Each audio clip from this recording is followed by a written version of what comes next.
ৰাজনীতি কৰাই নাই কাৰণ যদি মানুহক আমি কৈ দিওঁ ডেকা শক্তি ডেকাতে ল'ৰা ছোৱালীখিনি ভাবি ল'লে যে কিবা গভৰ্ণমেণ্টে তেওঁলোকক জামিনে দি দিলে নেকি যি ধৰণে আমি কৰিলোঁ জেলতহে পঠাইছে ক'ব লাগিছিল যে আজি এটা ন্যায় প্ৰক্ৰিয়াত ডাঙৰ বিজয় আদালতে তেওঁলোকক জামিন নিদিলে জেলত পঠিয়ালে যদি আমি ক'লোহেঁতেন জেলত পঠোৱালে তেতিয়া ইয়াত ক'লে 5 ষ্টাৰ জেল অমুক জেল কচুক জেল ইয়াত এয়াৰ কণ্ডিশ্যন আছে অমুক আছে এইবিলাক যিবিলাক উলিয়ালে আজি সিহঁতি একযোৰ কাপোৰতে আছে মাটিত শুই আছে পকাত শুই আছে এতিয়া তেওঁলোক গোটেই কেইজনে আজিতো কোনেও দেখুওৱা নাই যে আজি ইমান দিন মাটিত শুই আছে তাৰ ভিতৰত বিচনা এখনো নাই যাব আপোনালোককো লৈ যাম ভিডিঅ' কিয় ল'ব নিদিব আপোনালোকে ভিডিঅ' লৈ যাব তেওঁলোকে আজি মাটিত শুই আছে এযোৰ কাপোৰ পিন্ধি আছে ঘৰৰ মানুহ পৰ্যন্ত আহি লগ কৰিব পৰা নাই যি কাৰণে নহওক কিয়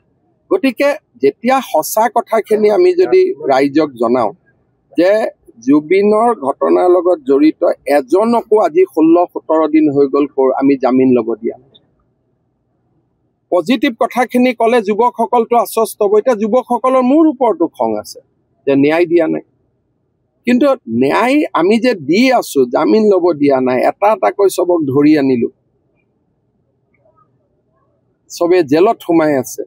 আপোনালোকে যদি কথাখিনি পজিটিভ কয় কালিৰ পৰাই পজিটিভ হৈ যাব যে হিমন্ত বিশ্ব শৰ্মা চৰকাৰে আজিলৈকে এজনকো জামিনত ওলাব দিয়া উল্টাহে কৈ থাকে এই সুপ্ৰিম কোৰ্টত কেছ কৰিলে কেছ হোৱাই নাই লগাই দিলে বোলে এইখন জেলত তেওঁলোকক এয়াৰ কণ্ডিশ্যন ৰুমত ৰাখিব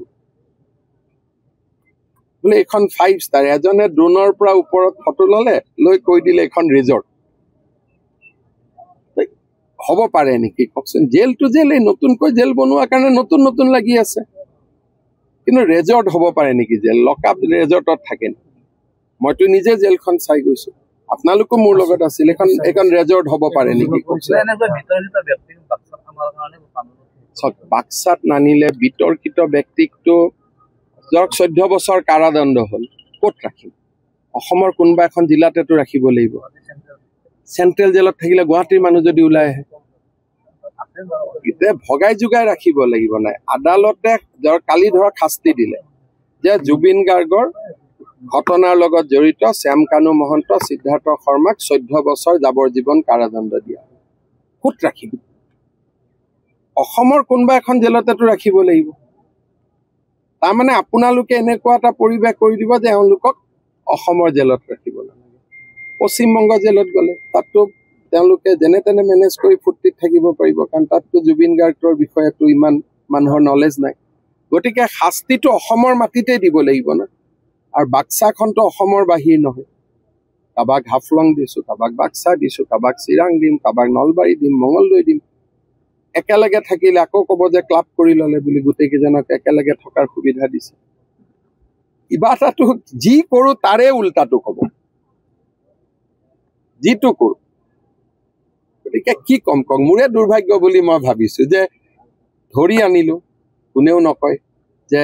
গোটেই কেইজনক ৰেকৰ্ড সংখ্যক সময়ত ধৰি আনিলে কোনেও নকয় যে হিমন্ত বিশ্ব শৰ্মাই ভাল কাম কৰিছে তাৰপিছত জামিন ল'ব দিয়া নাই কোনেও নকয় যে চৰকাৰখনে ইমান চেষ্টা কৰিছে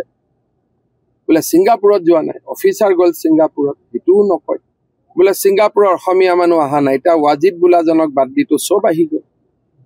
ভাল কথাকেইটাতো কোনেও নকয় সমাধি ক্ষেত্ৰ বনাব ইমান ধুনীয়া কমিটি কৰি আমি আৰম্ভ কৰিলোঁ কোনেও নকয়